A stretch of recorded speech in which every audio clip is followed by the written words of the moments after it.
bienvenidos nuevamente a nuestro curso de Eugenio de Macenot 101. Esta es la presentación número 4, la última presentación de nuestra parte número 2 de atrevernos a reconocer a Cristo en nuestra vida y a responder a Él.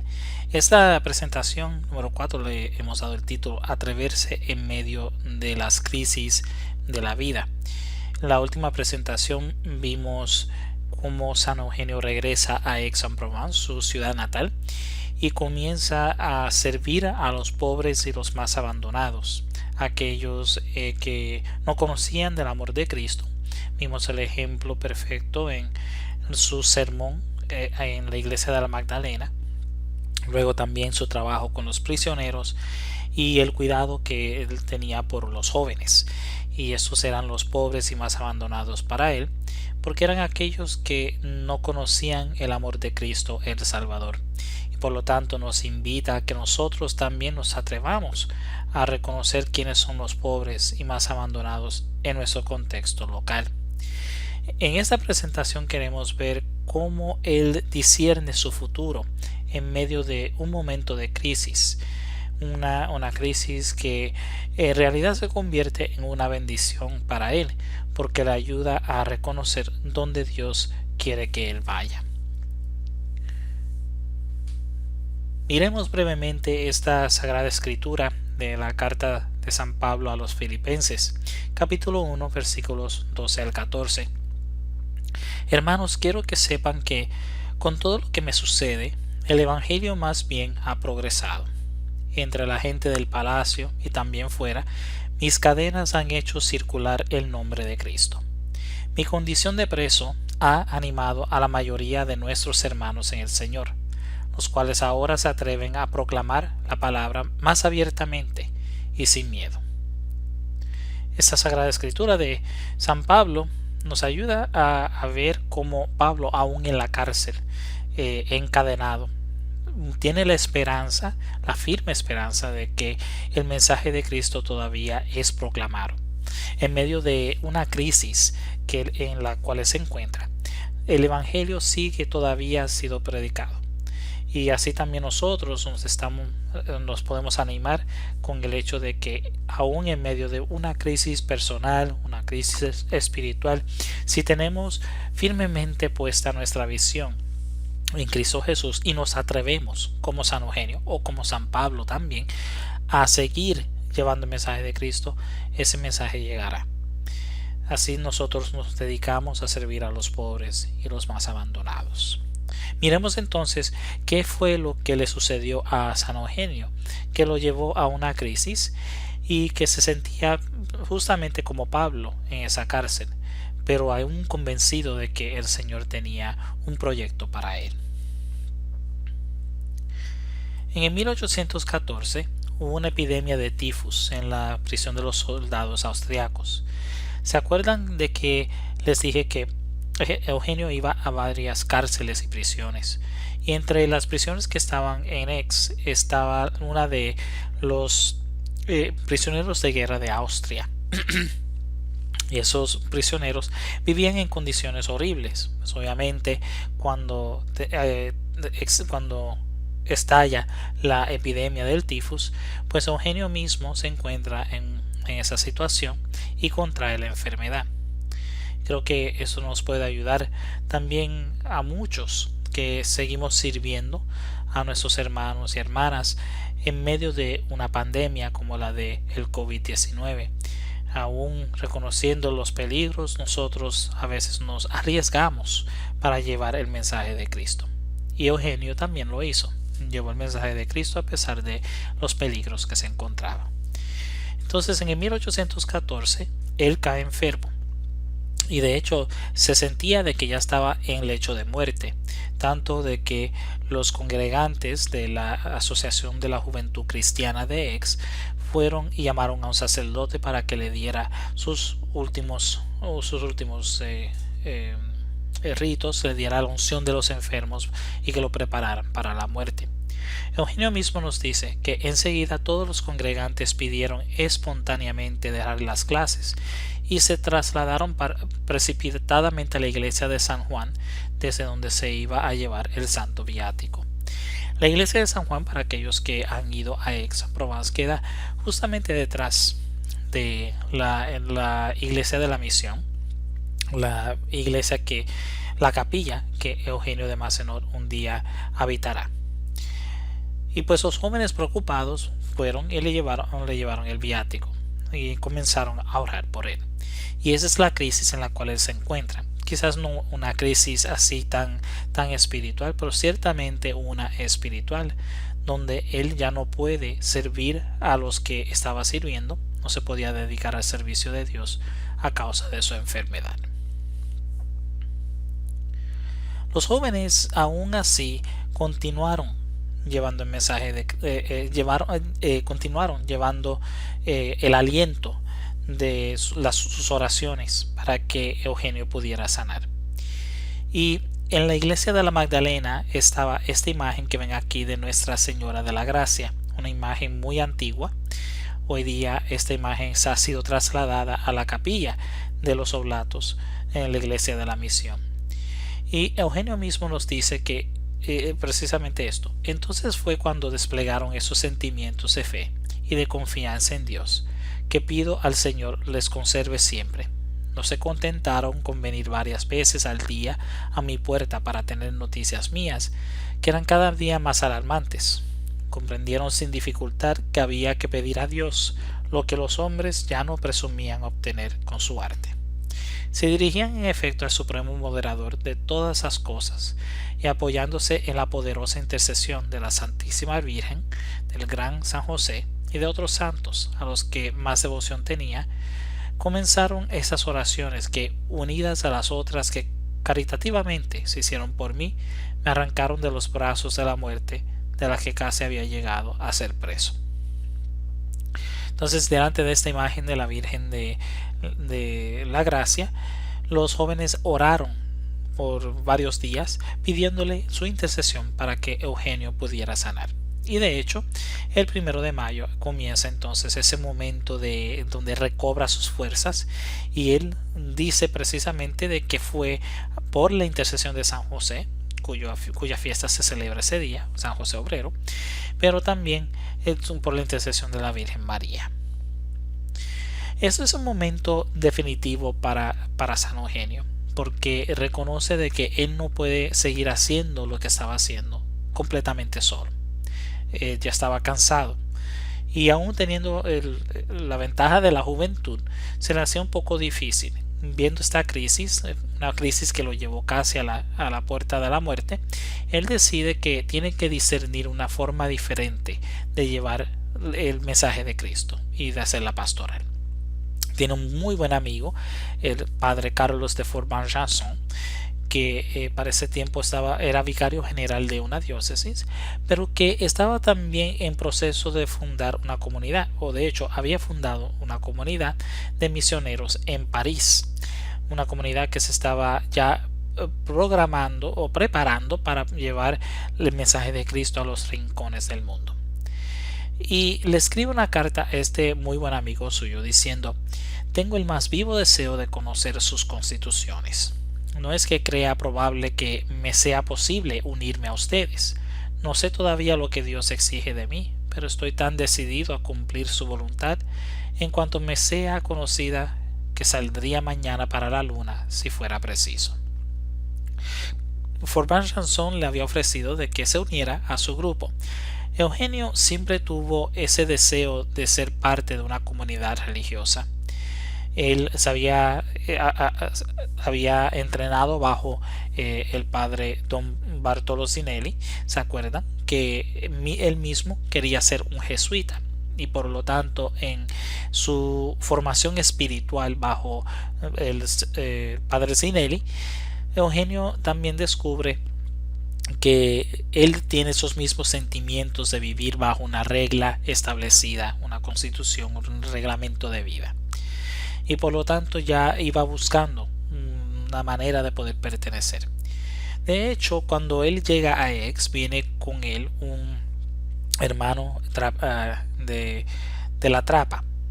Entonces el hermano Maur, y ellos dos vivían en la casa de su madre en la calle Papasautee, precisamente con esa esperanza. El hermano Maur buscaba todavía o esperaba poder regresar al monasterio, pero mientras tanto ellos dos vivían como si fueran religiosos bajo un reglamento. Eugenio tiene que hacer una decisión. Y aquí es donde comienza otro momento de discernimiento basado en la crisis que él había experimentado. Él tiene que hacer la decisión de entrar en una comunidad religiosa o quizás hacer algo más de lo que Dios le esté pidiendo. Y ese es el momento oportuno. Él mismo escribe, y aquí ven, esta es la casa la que era la casa de su madre sobre la calle de Papasautee, y él mismo le dice a su amigo Froment Chanson un poco de lo que está pensando. Dice: por eso te digo que nado entre dos proyectos: el de ir a enterrarme en alguna comunidad bien regular de una orden que siempre he amado; el otro, el de establecer en mi diócesis precisamente lo que tú has hecho con éxito en París. Pero lo que nos debe retener es que nuestras regiones están desprovistas de toda ayuda, que los pueblos ofrecen esperanzas de conversión, que no hay pues que abandonarlos. En una carta a Froment Chanson, él también lo critica y le dice: ¿cómo vas a ir hasta China para evangelizar en aquel país extranjero, cuando aquí mismo en nuestra propia región hay gente que todavía no conoce del amor de Cristo? Y aunque Eugenio tenía el deseo de algún día poder ir a un país extranjero a evangelizar, la preocupación suya era de ver a aquellos pobres y abandonados de sus campos, de su región en Provenza, y de llevarles el mensaje a ellos. Entonces él nada entre esas dos posibilidades, o de no hacer el trabajo y definitivamente meterse en una orden que ya lo tiene todo hecho y nada más él tiene que participar, o de sentir el movimiento del espíritu que lo está llamando a atreverse a discernir un futuro en medio de esta crisis. Le sigue hablando a su amigo Froment Chanson y dice: el segundo, sin embargo, me parecía más útil, dado el estado horroroso en que están los pueblos. Algunas consideraciones me han detenido hasta ahora. La falta absoluta de medios no es lo menos molesto del asunto, porque aquellos que no habrían podido reunirse conmigo no tienen nada, y yo tengo poco, porque de mi pensión de 1000 francos tengo que pagar a mi criado, que por lo demás me va a dejar para volver a su trapa. Entonces él ve que hay varios obstáculos para esta idea, es su segundo proyecto que le está considerando de establecer una comunidad. La falta de dinero, los recursos. Aunque Eugenio venía de una familia rica, no significaba que tenía todo el dinero para poder comenzar una comunidad como esta. Y la segunda cosa es que él contaba mucho con el hermano Maur, que en este momento ya va a regresar a su monasterio.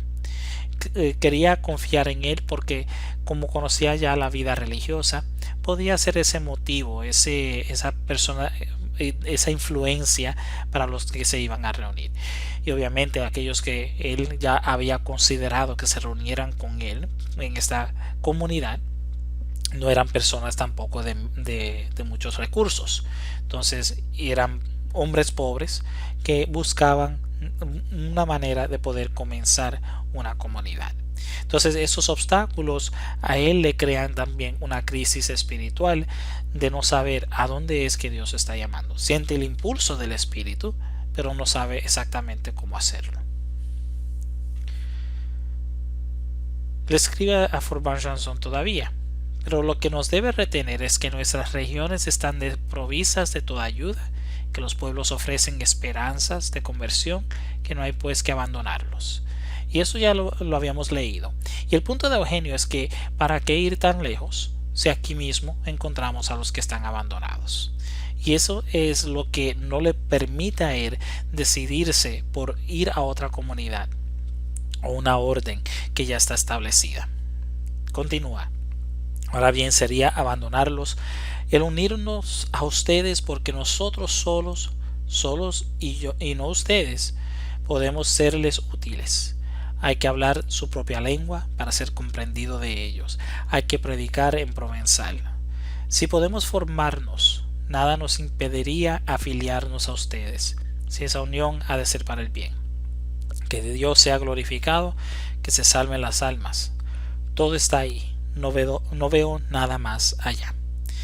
Aquí resuena nuevamente su proyecto de vida de cuando él predicaba a los pobres y más abandonados, y su predicación en la iglesia de la Magdalena, de que la gente comprendiera el evangelio de Cristo en su propia lengua, no de algunos misioneros que iban a venir y que les iban a hablar otra vez en francés, en una lengua que ellos no iban a entender. El evangelio de Cristo tenía que ser conocido, entendido por todos, y esto es algo que Eugenio siente profundamente en su corazón. Entonces no quiere abandonar a su región, no porque no tenga el deseo o el impulso de ir a un país extranjero, sino que él reconoce dónde está la pobreza y dónde están los más abandonados.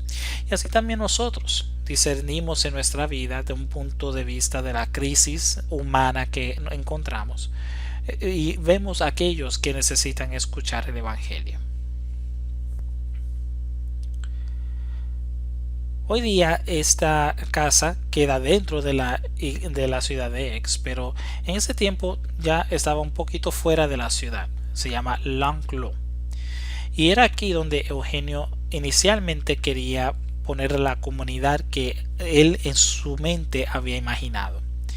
Era una casa que pertenecía, de hecho, una casa de campo, porque en ese tiempo ya estaba en el campo, y le pertenecía a la familia de Macenot. Y él tenía esta brillante idea de que todos pudieran vivir aquí. Y dice: esa comunidad que solo existe todavía en mi cabeza, se habría establecido en mi casa. Mi madre, a lo que creo, no tendría dificultad en cedérmela. Mientras tanto, la casa que habito solo en este momento a la salida de la ciudad. Habría que alojar allí 8 misioneros. Luego buscaríamos un local más amplio, etc. Tenía también en mi cabeza algunas reglas que proponer, porque quiero que se viva de modo extremadamente regular. Ahí estoy. Ya ves que no he progresado mucho. O sea que no sabía qué más hacer, pero por lo menos tenía una primera idea, porque el Señor la había puesto en su corazón, de poder seguir adelante con ese proyecto. Este discernimiento nace de un osar a escuchar profundamente la voz del Señor, y que en esta crisis de salud él reconoce que necesitaba una comunidad que lo pudiera ayudar a llevar ese mensaje de Cristo. Y aquí escribe en donde se encuentra. He aquí el estado de las cosas, sin entrar en todos los preludios que serían demasiado largos para contar. Los mínimos estaban en venta. Su local nos convenía perfectamente. Pensaba que no había que perder esa ocasión. Me decidí a comprarlo. Me di para ello unas penas increíbles, pero en vano. Las religiosas del Santísimo Sacramento, con un golpe de habilidad, me lo birlaron bonitamente. Tratando ese asunto, había contactado con algunos sacerdotes que creía apropiados para la santa obra y que lo son en efecto. Estos no se dieron por vencidos. Cuando me llevé el chasco, tuve vergüenza o escrúpulo de dejar apagarse su entusiasmo e intenté lograr el único local que queda en la ciudad para establecer allí una comunidad. Entonces él está viendo otros obstáculos que siguen naciendo, situaciones que no le funcionan, y nos recuerda un poco de cuando él estaba más joven, en que intentaba las cosas y no le resultaba. La casa de L'Enclos era demasiado pequeña para los misioneros, el número de misioneros que él quería, y por eso se decidió buscar otros lugares. Este lugar, el único local de la ciudad que él encontraría para establecer esta comunidad, sería lo que hoy conocemos como la casa de los misioneros oblatos, con la iglesia de la misión. Era un convento antiguamente un convento de las Carmelitas Descalzas, que durante la Revolución Francesa fueron expulsadas. Y para ese tiempo, cuando Eugenio llega, el monasterio o la casa era parte de una escuela de chicas. Pero él se entusiasmó mucho porque era el lugar adecuado y tenía una capilla propia. Dice, mis gestiones tuvieron un éxito inesperado. Con una sola entrevista se cerró el asunto y me encontré propietario de la mayor parte del antiguo Carmelo, que está situado en la cabecera de la avenida, con una encantadora iglesia al lado, un tanto estropeada, es verdad, pero que se podría poner en buen estado con menos de 100 luises. Entonces aquí él siente que finalmente se le ha dado la oportunidad que necesita. Él discierne que aquí ese es el lugar y toma la iniciativa para poder comprarlo. Y utilizó un poco de dinero que su mamá le prestó para poder aquí fundar una comunidad.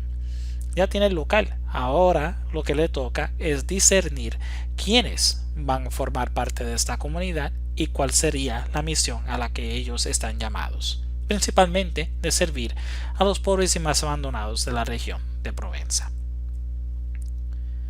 Y los dejo con esta pregunta: ¿cómo te ayuda San Eugenio osar a discernir un llamado de Dios en medio de las dificultades de la vida?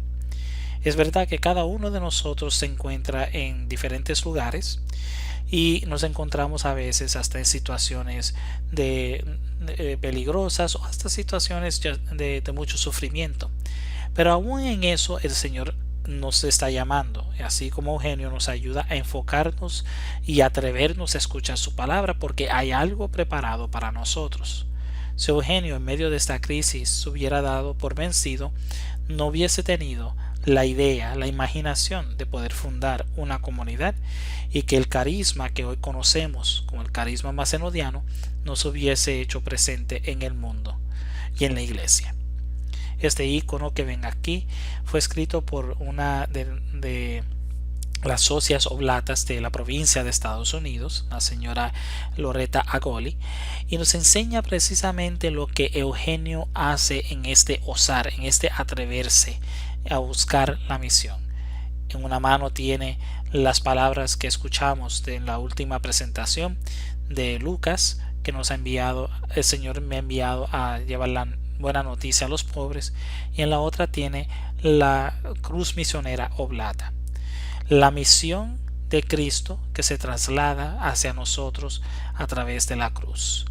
Y es esto lo que sigue animando a Eugenio para escuchar la palabra de Dios, en atreverse a discernir en medio de los momentos de crisis.